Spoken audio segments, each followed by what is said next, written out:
আমাদের ক্রিকেটের কিন্তু অনেক বড় একটা শক্তি আমাদের ফ্যানরা, যারা আমাদের ক্রিকেটটাকে ফলো করে।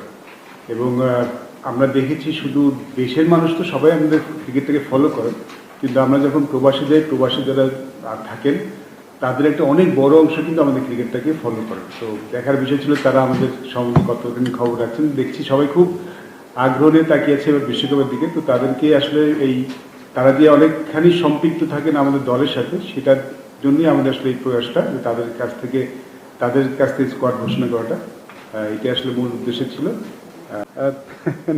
আমার মনে হয় এটা বলার খুব দরকার আছে, বাট আমরা প্রথমে যেটা বলেছি যে আমাদের প্রবাসীরা সবসময় আমাদের সাপোর্ট করে, আমাদের বাংলাদেশিরা সবাই করেন।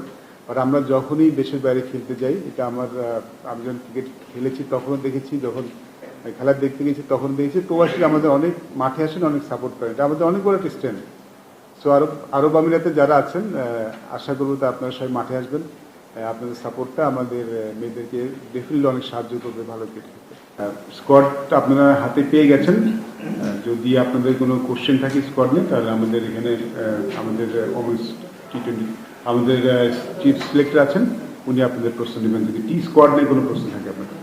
Actually, Shobhana Mustari, one of the talented cricket player we have seen in recent year. ওকে আমরা অনেক সুযোগ দিয়েছি, সত্যি কথা। তার হিউজ প্রসপেক্টও আছে, সত্যি কথা। আমরা যেরকম আশা করছি সেরকম পারফর্ম করতে পারছে না, বাট যে প্লেসটাও খেলে নাম্বার 3-তে, আমাদের হাতে ওইরকম অপশনটাও এখন আপাতত নাই।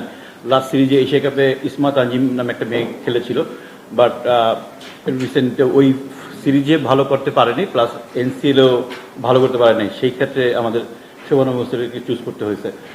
এটার আরেকটা আছে, শোভনা মুস্তারি ক্যান ব্যাট নাম্বার 3, তারপর এখান থেকে পিছিয়েও ব্যাটিং করতে পারে, ফ্লোটিং ব্যাটিং অপশন থাকে।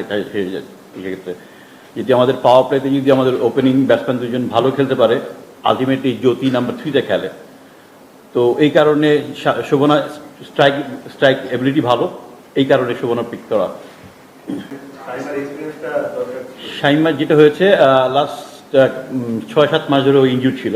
ও রিকভার করেছে ভালো, কিন্তু এখনো ওর পুরোপুরি টাচে আসতে পারেনি। রান করেছে রিসেন্ট শ্রীলঙ্কা এই টিমে এগেনস্টে, রান করেছে 2টা ম্যাচে, বাট ওই টাচটা আসতে পারেনি। প্লাস সাথী রানী নামে একটা প্লেয়ার এবছর খুবই ভালো খেলেছে এনসিএলে, এবং ওখানেও ভালো খেলছে। আর দিলারা আক্তার আগের থেকেই খেলছে। তো এই কারণে আমাদের শাইমাকে চুজ করতে পারিনি আমরা। আমার 10-এর সময় সে ছিল না, এর আগে খেলেছে।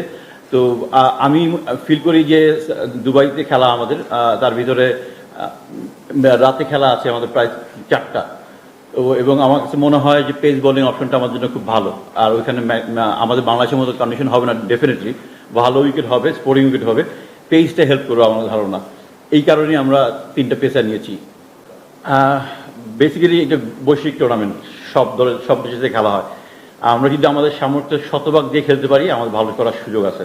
আমরা যদি সামর্থ্যের শতভাগ থেকে বেশি 110 ভাগ খেলতে পারি, আমাদের সেমিফাইনালে কোয়ালিফাই করার সম্ভাবনা আছে।